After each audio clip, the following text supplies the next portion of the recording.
సిటీలో ప్లాట్ కొనండి. ఫ్యూచర్ లో మీరు కోటీశ్వర్లుగా మారే అవకాశం కోసం వెంటనే మాకు కాల్ చేయండి. నమస్కారం. కార్తీక్ పురాణం 13వ రోజు పారాయణలోకి వచ్చాం.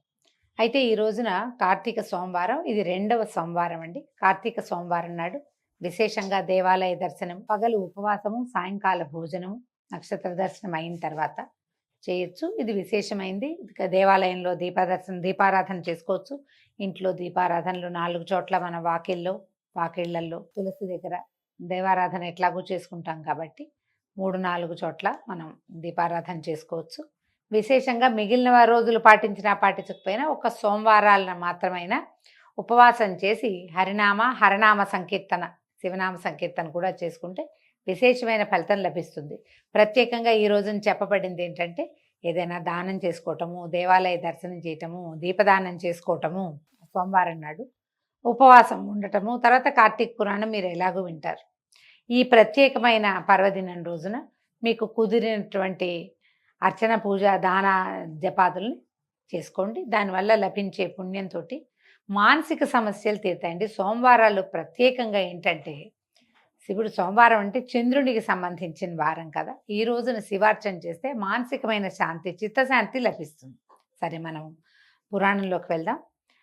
జనక మహారాజుకి వశిష్ఠ మహాముని చెప్తున్నారు. కార్తీక మాసంలో చేయదగిన ధర్మాలు, ఆచరించవలసిన ధర్మాల గురించి చెప్తాను. స్వచ్ఛమైన మనసుతోటి విను. ఈ ధర్మాలన్నీ కూడా ఆవశ్యకమైనవే. కార్తీక ధర్మములు మా తండ్రి అయినటువంటి బ్రహ్మచేత మాకు చెప్పబడ్డాయి. ఇవన్నీ చేయదగినవే అవుతాయి. అయితే చేయని ఎడల పాపం కలుగుతుంది అనేది కూడా ఉన్నది. అది కూడా నిజమే. సంసార సముద్రం నుంచి దాటగోరేవారు, నరకపాతక భయము కలిగిన వాళ్ళు ఈ ధర్మాల్ని తప్పకుండా చేయాలంటే నరకంలో పడకూడదు, ఈ సంసార సముద్రాన్ని దాటేసేయాలి అంటే కార్తీక ధర్మాలు ఆచరించాలట. కార్తీక మాసం ముందు కన్యాదానం అంటే వివాహ శుభకార్యాలు ఏదైనా చేయగలిగితే చాలా మంచిది. తర్వాత కన్యాదానం విశేషం. ప్రాతస్నానం అంటే పొద్దున్నే స్నానం చేయటం. శిష్టుడైన బ్రాహ్మణ పుత్రునికి ఉపనయనం చేయించటం. కాకపోతే మనం ఇప్పుడు కార్తీకంలో ఉపనయనాలు ఉండవు కదా. మనకి ఉత్తరాయణ దక్షిణాయనాల్లో ఖచ్చితంగా మనకి ఉత్తరాయణ కాలంలో మాత్రమే ఉపనయనాలు ఉంటాయి. ఈ ఆషాఢం దగ్గర ఇంచుమించుగా మనకి అక్కడి నుంచి సూర్యుడు సంక్రమణం చెందిన దగ్గర నుంచి మనం మానేస్తాం అనమాట. అంటే ఈ ఉత్తరాయణంలో మాత్రమే చేస్తాం కాబట్టి మనం ఏం చేయొచ్చు, వచ్చే సంవత్సరం మీ అబ్బాయి ఒడికి ముహూర్తం పెట్టుకోండి. ఒడికి కావాల్సినటువంటి ఉపనయనానికి కావాల్సిన సమస్తమైన సంభారాలు నేను ఇస్తాను, లేదా ఎదుగో ఈ సొమ్ము ఇది తీసుకోండి అని చెప్పి ఉపనయనానికి ప్రామిస్ చేయటం. కన్యాదానం కూడా అంతేనండి. ఇప్పుడు తాంబూలాలు పుచ్చుకున్నా కూడా కార్తీక కన్యాదాన ఫలితం లభిస్తుంది. విద్యాదానము, వస్త్రదానము, అన్నదానము చాలా మంచివి. కార్తీక మాసంలో ద్రవ్యహీనుడైన బ్రాహ్మణ పుత్రునికి ఉపనయనం చేయించి దక్షిణ ఇస్తే గనక అనేక జన్మార్జితలైనటువంటి పాపాలు నశిస్తాయట. అయితే ఇందు చూడండి, మన ద్రవ్యం ఇచ్చి ఉపనయనం చేయించినప్పుడు ఆ వటువు చేత చేయబడిన గాయత్రి జప ఫలితం వల్ల పంచమహాపాతకాలు భస్మం అవుతాయి. గాయత్రి జపము, హరిపూజ, వేదగానం వీటి ఫలితము చెప్పడానికి శక్యం కాదు. 10,000 తటాకాలు తవ్వించే పుణ్యము, 100 రావి చెట్లు పెట్టించే పుణ్యము, నూతులు, దిగుడు బావులు 100 తవ్వించేటువంటి పుణ్యము, 100 తోటలు వేయించే పుణ్యము, ఒక బ్రాహ్మణునకు ఉపనయనం చేయించిన పుణ్యంలో 16వ వంతు కూడా సరిపోదు. ఇంత పుణ్యం లభిస్తుందట. కార్తీక మాసం నందు ఉపనయన దానం చేసిన తర్వాత మాఘమాసం అందు కానీ వైశాఖంలో కానీ ఉపనయనం చేయించాలి. అదే మనం చెప్పుకున్నాం కదా. ఇప్పుడు ఒప్పుకుని ఉత్తరాయణం వచ్చినప్పుడు మనం చేయించవచ్చు అన్నమాట. సాధువులను శ్రోత్రియులను అగు బ్రాహ్మణ కుమారులకు ఉపనయనం చేయిస్తే అనంతమైన ఫలితం వస్తుందని ధర్మవేత్తలైన మహామునులు ఎందరో వాకృచ్చారు. ఈ ఉపనయనాలకు సంకల్పం కార్తీకంలో సంకల్పం చేస్తే మంచిదట. అట్లా చేస్తే కలిగే ఫలితాన్ని చెప్పడానికి భూమి ఎందు కానీ స్వర్గమందు కానీ ఎవ్వరికీ సామర్థ్యం లేదు. పరద్రవ్యం వలన తీర్థయాత్రయు, దేవబ్రాహ్మణ సంతర్పణ చేసిన ఎడల పుణ్యము ద్రవ్యదాతకి కలుగును. ఎవరైనా ఫ్రెండ్స్ డబ్బులు పంపిస్తారు, మనం ట్రిప్కి వెళ్తాం, వాళ్ళు ఇచ్చిన డబ్బులతోటి ఫ్రెండ్స్ స్పాన్సర్ చేస్తారు. అట్లాంటివి జరుగుతున్నాయండి. మేము తీర్థయాత్రకు తీసుకెళ్తామంటారు, వాళ్ళ ఖర్చు వాళ్ళు పెట్టుకుంటారు. ఎవరైతే ఖర్చు పెడతారో ఈ మనం చూసిన ఫలితం వాళ్ళదేనట. మనం ఇక్కడ చూస్తాము, దేవాలయాలు దర్శనం చేస్తాము, దీపదానాలు లాంటివి చేసుకుంటాము, అందరికీ యాచకులు ఎవరైనా కనబడితే తలా ₹1 ఇస్తాము, అయ్యవారికి దక్షిణ తాంబూల దక్షిణ కూడా ఇస్తాము, దేవాలయంలో కానుక వేస్తాము, దేవాలయానికే కొంత సొమ్ము వేస్తాము. మొత్తం ఎవరైతే మనని తీర్థయాత్రకు తీసుకుపోయారో వాళ్ళకే చెందుతుంది, మనకేమీ లేదు. మనం దానికి ఒప్పుకుని ఈ పుణ్యం అంతా ఆయన ఖాతాలో వేయించడానికి ఒప్పుకుని వెళ్ళాలి. తీసుకెళ్తున్నారు ఖర్చు తక్కువని వెళ్ళామంటే ఏం లేదు. చూస్తాం మనం దేవాలయ దర్శనం చేసినటువంటి ఆనందం మనది, పుణ్యం మాత్రం ద్రవ్యం పెట్టుకుని వాడిదట. తర్వాత ఇంకా చెప్తున్నారు, బ్రాహ్మణ దేవ సంతర్పణ చేసినా సరే దానికి ఎవరైనా సొమ్మిస్తే సొమ్మిచ్చిన వాడిదే ఫలితం అవుతుందట. కార్తీక మాసమందు ధనమిచ్చి ఒక బ్రాహ్మణునికి ఉపనయనం కానీ వివాహం కానీ చేయించిన ఏడలు కూడా అనంత ఫలితం కలుగుతుంది. సో ఉపనయనానికి కావాల్సిన డబ్బులు ఇచ్చినా, పెళ్ళికి కావాల్సిన డబ్బు ఇచ్చినా కూడా ఫలితం లభిస్తుంది. కన్యాదానం చేసేవాడు తాను స్వయంగా పాప విముక్తుడవుతాడు కార్తీకంలో గనక చేస్తే. తన పితరులకు బ్రహ్మప్రలోక ప్రాప్తిని కలిగిస్తాడు. తర్వాత ఈ విషయంలో ఒక పురాతనమైన గాథ ఒకటి ఉన్నది, చెప్తాను వినమంటున్నారు, సావధానంగా వినమన్నారు. ద్వాపర యుగంలో వంగదేశమందు దుష్టుడైన సువీరుడనే ఒక క్షత్రియుడు కలడు. చిన్నవైన చక్కటి లేళ్ల వంటి చూపులు కలిగినటువంటి సౌందర్యవతి అయిన భార్య కూడా ఉండేదట. ఈ క్షత్రియుడు రాజుగా ఉండి కొంతకాలానికి దైవయోగం వల్ల దాయాదులతో పీడింపబడి జయింపబడిన వాడై ఆ రాజ్యం పోగొట్టుకుని తర్వాత ఏం చేస్తాడు, ఇంకేమీ చేయలేక దేశాలు పట్టిపోయాడు. అర్ధాంగి కనుక భార్య కూడా ఆయన వెనకాల పడిపోయింది. వీళ్ళు ఏం చేశారు, మామూలు ఊళ్ళల్లో అయితే చాలా కష్టం కాబట్టి ఒక అరణ్యానికి పోయి అక్కడ ఎట్టగొట్ట అయ్యో ఏమీ ధనం లేదు, రాసమర్యాదలు లేవు, దాసదాసి జనం లేరు, ఇల్లు లేదు, వాకిలు లేదని బాధపడుతూనే ఎట్లాగొట్లా అక్కడ జీవితాన్ని గడిపేవాడు. భార్యాభర్త ఇద్దరు కలిసి ఉన్నారు. వీళ్ళిద్దరూ కందమూలాదులు అవి తినేవాళ్ళు, ఏదో దొరికినవి సంపాదించుకుని తిని ఓ చిన్న గూడు లాంటిది ఏర్పరచుకుని అడవిలో పర్ణశాల లాంటిది అటకే కాలక్షేపం చేసి డబ్బు పోయిందే, అంతా లేదు, ఏమీ లేదే, సౌఖ్యం లేదని బాధపడుతూనే జీవించేవారు. తర్వాత కాలక్రమాన ఆమె భార్య గర్భవతి అయిందట. ఆ గర్భవతి అయిన తర్వాత ఆమెకి సౌందర్యవతి అయినటువంటి ఒక చక్కని కన్య కలిగిందట. రాజు ఈ అరణ్య నివాసము, వన్యాహారము, సంతాన సంభవము, సంతాన పోషణకి సరిపడా ద్రవ్యం లేకపోవటము అవన్నీ తలుచుకుని బాధపడుతూనే ఈ పిల్లని పెంచుకున్నాడు. ఆయన పుణ్యవశం చేత కన్య పెరిగిన కొందికి మహాసౌందర్య రాశిగా చక్కగా ఉండేదట. ఎవరైనా చూస్తే వాళ్ళ కంటికి ఆ నేత్రానందకారిగా ఉండేది అమ్మాయి. అయితే 8 సంవత్సరాల వయసు వచ్చాక ఆయన ఆ ప్రాంతానికి వచ్చినటువంటి ఒక మునికుమారుడు ఈయన చూసి, సువీర నీ కూతురిని నాకు ఇచ్చి వివాహం చేయమన్నాడు. అయితే రాజు ఏమన్నాడు, తప్పకుండానండి, మేమైనా మా అమ్మాయికి పెళ్లి చేయవలసిందే.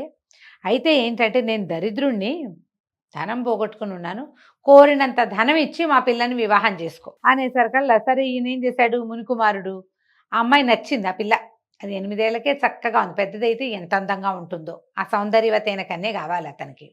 బాగా ఆలోచించి సరే ఏమన్నా, నేను తపస్సు చేసి సంపాదించి బహుద్రవ్యాన్ని నీకు ఇస్తాను, దాంతో నువ్వు హాయిగా ఉందుగానని చెప్పి సరే ఒప్పుకున్నాడు. ఒప్పుకున్న తర్వాత ఏమైంది, ఈ మునికుమారుడు నర్మదా నదీ తీరంలోనే బోళ్ళంతా తపస్సు చేసి బ్రహ్మదేవుడినో ఇంకో దైవాన్ని ఎవరినో ప్రత్యక్షం చేసుకుని ద్రవ్యాన్ని సంపాదించి ఆ ద్రవ్యం అంతా ఈ రాజుకి ఇచ్చాడు. ఇంద్రుని అంత తపస్సు చేసిన వ్యామోహం పోల కన్య మీద ఆ మునికుమారుడికి. ఆ ధనమంతా గ్రహించి రాజు తన కూతుర్ని ఇచ్చి ఇంట్లోనే చెప్పబడిన ప్రకారం ఇంట్లో చేస్తే వివాహం ఎట్లా చేయాలంటారో ఆ రకంగా ఆ అడవిలోనే చక్కగా పెళ్లి చేసేసాడు. ఈ కన్య వివాహం కాగానే భర్తతోటి వెళ్ళిపోయింది. ఈయన ఏం చేశాడు, ఈ రాజుగారు ఈ కూతుర్ని అమ్మేసిన డబ్బు, కన్యాశుల్కాన్ని ఏమంటారండి, అమ్మాయిని అమ్మేయటమే కదా, మరి ఇప్పుడు కట్నాన్ని ఏమనాలి అంటే ఇది కూడా అంతే, అబ్బాయిని అమ్మేసిన డబ్బు. విచిత్రంగా ఏంటంటే ఏదైనా మనం అమ్మేశామంటే అది వాళ్ళు పట్టుకుపోతారు. ఇక్కడ మన సిస్టమ్ ఏంటంటే, మన వ్యవహారం ఎట్లా ఉంటుందంటే, మనం అబ్బాయిని అమ్మేస్తాం కానీ అబ్బాయి ఆ డబ్బు అన్నీ మన దగ్గరే ఉంటాయి. దాంతోపాటు బోనస్గా ఇంకొక ఆడపిల్ల కూడా చేరుతుంది, వీళ్ళింటో పని చేయడానికి, వీళ్ళ అబ్బాయితో కాపురం చేయడానికి, వీళ్ళింటో సంతానాన్ని వృద్ధి పొందించడానికి, వంశాభివృద్ధి కోసం పిల్లని తెచ్చుకుంటారు. కానీ అబ్బాయిని అమ్మినట్టే. అబ్బాయి అమ్మి డబ్బులు తీసుకుని అమ్మా నాన్నలందరికీ ఈ రౌరవాద నరకాలు వస్తాయండి. ఇప్పటిదాకా కట్నం పుచ్చుకున్న వాళ్ళందరికీ నరకం తథ్యం. పురాణం అయితే అదే చెప్తోంది. తర్వాత ఏమైంది, కన్యేమో వెళ్ళిపోయింది. రాజుగారు తను భార్య ఆ డబ్బులు పెట్టుకుని పక్కనుండ పల్లెళ్ళకి వెళ్ళి చక్కగా కావాల్సిన పదార్థాలని కొనుక్కు తెచ్చుకుని సహాయానికి ఒక మనిషిని కూడా, డబ్బులు ఉన్నాయిగా పెన్షన్ పెట్టుకుని హాయిగా ఉన్నారు. కొంతకాలానికి ఈ కులాసా అయిన జీవితం వల్ల ఆయనకి భార్యతోటి ఇంకొక సంతానం కలిగింది, ఇంకో చక్కటి పుత్రిక. అయితే ఏమనుకున్నారు, ఈసారి ఇప్పుడు సమయం దాటింది కదా, ఆ పిల్ల పుట్టిన 10 ఏళ్ళకి ఈ పిల్ల పుట్టింది, కాలం మారింది, ఇప్పుడు ఇంకా ద్రవ్యం వస్తుందని వీళ్ళు సంతోషించారు. చక్కగా నా జన్మంతా నడిచిపోతుంది ఆ డబ్బుతోటి అని అనుకునేవాళ్ళు. అయితే ఏమైంది, ఈ రాజుగారి పూర్వపుణ్యం చేత ఒక యతీశ్వరుడు స్నానార్థం నర్మదా నదికి వచ్చి ఈ పర్ణశాల ముందున్న రాజుని, భార్యని, ఆ పిల్లని చూశాడు. కౌండిన్య గోత్రుడైన యతీశ్వరుడు దయగా అడిగాడట, ఎవరోవై నువ్వు ఇక్కడ ఉన్నావు, చూస్తే క్షత్రియుడి ముఖ కవళికలు కనపడుతున్నాయి, అమ్మాయి మంచి సౌందర్య రాశిగా ఉంది అని అడిగాడు.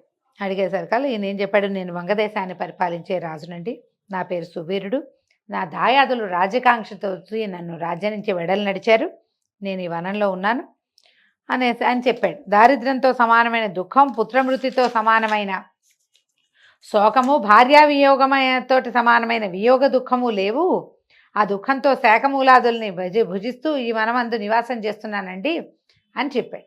చెప్పాక ఇగో కుమార్తె కలిగింది, పిల్లకి యవనం వచ్చాక, అంటే ఇంకా చిన్నపిల్ల, మరి బహుద్రవ్య లాభంతో అమ్మాయిని ఎవరికైనా మునికుమారుడికి అప్పచెప్పి ఆ ద్రవ్యంతో జీవిస్తాను. ముందు కూడా ఒక అమ్మాయి కలిగింది, ఆ అమ్మాయిని అట్లాగే నేను ఒక కన్యాదానం చేశాను, ఆ దానంకి సొమ్ము పుచ్చుకుని పిల్లకి పెళ్లి చేశాను, ఆ డబ్బుతోటి బతుకుతున్నాను, ఇదిగో ఇప్పుడు ఈ పిల్ల కూడా పెద్దదైతే రేపొద్దున చేస్తాను, ఇంకేం చెప్పాలండి మీకు అన్నాడు. అనగానే రాజుగారు ఆశ్చర్యపోయాడు, ఈ మునిగారు, ఎంత పని చేశావు, 3 వలే పాతకాలు సంపాదించుకున్నావేమిటో నువ్వు, కన్యాద్రవ్యంతో జీవించేవాడు యమలోకంలో అసిపత్ర వనం అనే నరకంలో నివసిస్తాట. అసిపత్ర వనం అట, ఎక్కడైనా చెప్పారేమో చూద్దాం. ఈ అసిపత్ర వనం అంటేనండి ముళ్ళున్నటువంటి చెట్ల మధ్యలో జీవిస్తారనమాట. అడుగేస్తే దాంట్లో ముల్లే పడుతుంటుంది, తర్వాత ఏంటి ఈ రంపాలున్న కత్తులతోటి కోస్తారట, చాలా ఉన్నాయి శిక్షలు అని చెప్పాడు. పైగా కన్యాద్రవ్యం చేత నువ్వేం చేస్తున్నావు, ఋషిని నేను వచ్చాను, నా కాళ్ళగడ్డ కూడా నీళ్ళిచ్చి తినడానికి ఏదో పెడతావు, నీ ద్రవ్యం నువ్వు చేసిన పాపం నేను పంచుకున్నట్టు, మీ నాన్నకి తాతకి నువ్వులు తీసుకొచ్చి వదిలిపెడతావు ఆ డబ్బులతోటి, వాళ్ళకి పోయింది అది. అక్కడి నుంచి దేవతలకి తృప్తి కోసం ఏదో చేస్తావు యజ్ఞం, అది కూడా దేవతల పాలవుతుంది. ఈ పాపం చెప్పి తిలా పాపం తలాపేడికడని నువ్వు చేసిన పాపం మా అందరికీ పంచిపెడుతున్నావు, ఇది చాలా తప్పు, నీకు వాళ్ళకి ఇలా చేస్తే కనుక ఏ జన్మలోనూ కుమారులు కలగకుండా ఉంటారని శపించబడతావు, తర్వాత రేపొద్దున రౌరవ నరకంలోకి వెళ్తావు, అసుపత్రవనం ఎలాగూ తప్పదు నీకు, రౌరవ నరకంలోకి కూడా వెళ్తావు, సమస్తమైన పాపాలకి ప్రాయశ్చిత్తం ఉంది, కానీ కన్యా విక్రయానికి ఈ పాపానికి అసలు ప్రాయశ్చిత్తమే లేదోయ్. కాబట్టి ఓ పని చెయ్యి, నువ్వేం చేస్తావంటే ఈసారి అమ్మాయిని కన్యాదానం చెయ్యి. ఇంతకుముందు నువ్వు కన్యాశుల్కం తీసుకున్నావు, నువ్వు చేసింది కన్యాదానం కాదు. దానం అంటే ఏమీ వెనక్కి ఆశించకుండా ఇచ్చేసేది దానం. నువ్వు ఏదైనా తీసుకుంటే ఏమైంది, బిజినెస్ వ్యాపారం అయింది, కన్యాశుల్కం అంటారు దాన్ని. అయితే ఈసారి ఈ పుత్రికకైనా ఏదైనా ఒక కార్తీక మాసంలో పిల్లకి వివాహం చేయి, కన్యాదానమే చెయ్యి, శుల్కం తీసుకోవద్దు. ఇట్లా కనుక కార్తీక మాసంలో విద్యా తేజశీలయుక్తుడైన వరునికి కన్యాదానం చేసినవాడు గంగాది సమస్త తీర్థాలయందు స్నానదానాలు చేసేవాడు పొందేటువంటి ఫలితాన్ని, యథోక్త దక్షిణాయుతంగా అశ్వమేధాది యాగాలు చేసిన వాడు పొందే ఫలితాన్ని కూడా పొందుతాడు. ఇలా యతి చెప్పేసరికి రాజు సకల ధర్మవేత్త అయిన యతితో ఏమన్నాడు, ఇదేంటండి ఇట్లా చెప్తారు, పుత్రధారాదులు, గృహక్షేత్రాదులు, వాసాలంకారాదులు ఉన్నందుకు దేహమును సుఖపెట్టి భోగించాలి, కానీ ధర్మం అంటే ఏమిటి, పుణ్యలోకం అంటే ఏమిటి, దానం ఏమిటి, ఫలితం ఏమిటి, ఎలాగోలాగా ఎట్లాగొట్లా ధనం సంపాదించి హాయిగా ఉండటం ముఖ్యం, దేహయాత్ర సుఖంగా జరగాలి. ఈ రెండవ కూతుర్ని కూడా పూర్తిగా ద్రవ్యం ఇచ్చేవాడినికే ఇచ్చి ఆ ద్రవ్యంతో సుఖభోగాలు పొందుతాను, నీకు ఎందుకయ్యా అనవసరమైన మాటలు, నీ దారి నువ్వు పో, శరీరమాద్యం కలు ధర్మ సాధనం అన్నారు. శరీరం ఉంటేనే దాన్ని సుఖపెట్టాలి, ఉన్న శరీరాన్ని, ఇదే కదా ధర్మ సాధనం. దీంతోటే నేను పూజ చేస్తా, ఏదో కొంచెం జపం చేస్తా, దానం ఏమిటో చేస్తా, ఏం చేయాలన్నా శరీరం ఆరోగ్యంగా సుఖంగా ఉండాలి కదా. సుఖంగా ఉండాలంటే ధనమే కావాలి. కాబట్టి రెండో పిల్లని ఖచ్చితంగా ద్రవ్యం ఇచ్చేవాడికి మాత్రమే, ద్రవ్యం ఇచ్చేవాడికే ఇస్తాను, నువ్వు వెళ్ళిపోమన్నాడు. ఈ మాట విన్నటువంటి యతి స్నానం కోసం నర్మదా నదికి వెళ్ళాడు. కొంతకాలానికి ఆ అరణ్యంలో సువీరుడు మృతి చెందాడట, ఎప్పటికో జరిగింది. యమదూతలు పాశాలతో సహా వచ్చి రాజును కట్టి యమలోకానికి తీసుకుపోయారు. అచ్చట యముడు వాడిని చూసి కండెర చేసి అనేక నరకములందు యాతల్ని పొందించి రాజుని, రాజు యొక్క రాజపితరులను కూడా, వాళ్ళ తాత ముత్తాత గారి తాత మొత్తం గుంపందని తీసుకుపోయి అసిపత్రవనంలో పడేయించాడు. పడేసేసారు కదా. ఇదేంటి చూడండి, అసిపత్రం అంటే కత్తులే ఆకులుగా కలిగిన వృక్షములతో కూడిన చిక్కని వనం, కదిలితే గుచ్చుకుంటుంది. దానికి ఉండే ప్రతి కొమ్మ ప్రతి రెమ్మ కత్తే, ఆపదును కోసేస్తూ ఉంటుంది శరీరాన్ని. కదలకుండా ఎక్కడ ఉంటారు?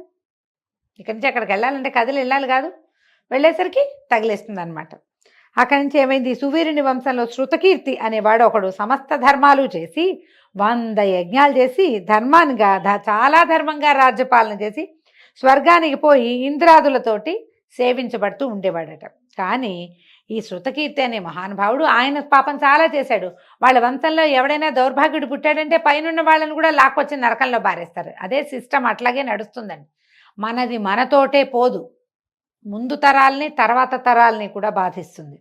ఈ సువీరుడి పాతక విశేషం వల్ల ఆయన స్వర్గం నుంచి నరకంలో పడి యమయాతల్ని పొందుతూ ఇలా అన్నాడు. ఒకనాడు అడిగాడట, ఇదేమన్యాయం, పుణ్యం చేసిన నన్ను యమలోకంలో ఉన్నారని అడిగి కనుక్కుని ధైర్యం వహించి యమధర్మరాజుతోటి ఇట్లా అన్నట్ట, అయ్యా నువ్వు సమస్తము తెలిసిన వాడివి యమధర్మరాజా, నా మనవి విను, ఎంత మాత్రము పాపం చేయని నాకు ఈ నరకం ఎందుకు వచ్చింది? మహారుషీశ్వరులు చెప్పినటువంటి అన్ని ధర్మాలు పాటించానే, అవన్నీ వృధా అయిపోయినాయి కదా, స్వర్గంలో కూర్చునున్నా ఎంతకాలంగానో, నన్ను ఎందుకు నరకంలో పడేశారు అని అడిగేసరికల్లా ఆ శృతకీర్తికి యముడు చెప్పేట, నువ్వన్న మాట నిజం, కానీ మీ వంశస్థుడైన సువీరుడనేవాడు దురాచారుడై కన్యాద్రవ్యంతో జీవించాడు. ఆ పాపం చేత వాడి పితరులైన మీరందరూ కూడా స్వర్గస్థులైనప్పటికీ నరకంలో ఉన్నారు. తర్వాత భూమి యందు దుష్టయోనులందు నానా రకాల జన్మలు ఎత్తుతారు మీరు. శృతకీర్తి విను, ఆ సువీరుడికి రెండో కుమార్తె ఉంది, ఇంకో పిల్ల ఉంది. నర్మదా నదీ తీరంలో పర్ణశాలలో తల్లి వద్ద ఉంది. ఆమెకి ఇంకా వివాహం కాలేదు. కాబట్టి నువ్వు నా ప్రసాదం వల్ల, అంటే నేను నీకు వరం ఇస్తున్నా, ఈ దేహంతో అక్కడికి వెళ్ళి అక్కడ ఉన్నటువంటి మునులతో ఈ మాట చెప్పి కార్తీక మాసంలో ఆ కన్యకి యోగ్యుడైన వరుని ప్రతిపాదించి అతనికి కన్యాదానం చేయించి సూక్త విధానంగా కన్యాదాన విధానంగా వివాహం చేయించు. కార్తీక మాసమందు సర్వాలంకార యుక్త అయినటువంటి కన్యను యోగ్యుడైన వరుణకి ఇచ్చినవాడు లోకాధిపతి అవుతాడు. అట్లా కన్యాదానం చేయడానికి సంతానం లేనివాడు ఒక బ్రాహ్మణుడికి ధనం ఇచ్చిన ఎడలైనా కూడా ధనదాత లోకాధిపతి అవుతాడు. కన్యలు లేనివాడు 2 ఆవులనిచ్చి కన్యను తీసుకుని వరుణకిచ్చి వివాహం చేసిన కన్యాదాన ఫలితం లభిస్తుంది. కాబట్టి నువ్వు శీఘ్రంగా పోయి బ్రాహ్మణుడికి కన్యామూల్యమును ఇవ్వుము, దాని చేత నీ పితరులందరూ తృప్తి పొంది నిత్యము స్వర్గవాసాన్ని పొందుతారు అనేసరికల్ ఈ శృతకీర్తి యమధర్మరాజు మాటలు విని అలాగేనని యముడికి నమస్కారాలు చేసుకుని నర్మదా నదీ తీరంలో ఉన్నటువంటి ఆ మన ధర్మవీరుడి కుటుంబాన్ని కలుసుకుని అమ్మాయిని సువర్ణావసర ఆభరణ భూషితగా చేసి కార్తీక శుక్లపక్షమందు ఈశ్వర ప్రీతిగా విద్యుక్తముగా కన్యాదానం చేశాడు.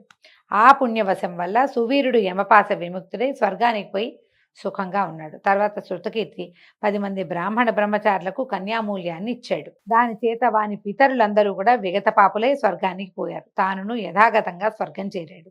కాబట్టి కార్తీక మాసమందు కన్యాదానాన్ని ఆచరించేవాడు విగత పాపుడు అవుతాడు, ఇందుకు సందేహం లేదు. కన్యామూల్యాన్ని ఇవ్వలేని వాళ్ళు మాటలతోటైనా వివాహానికి సహాయం చేసినా కూడా వాళ్ళకి ఎంతో కొంత పుణ్యం లభిస్తుంది.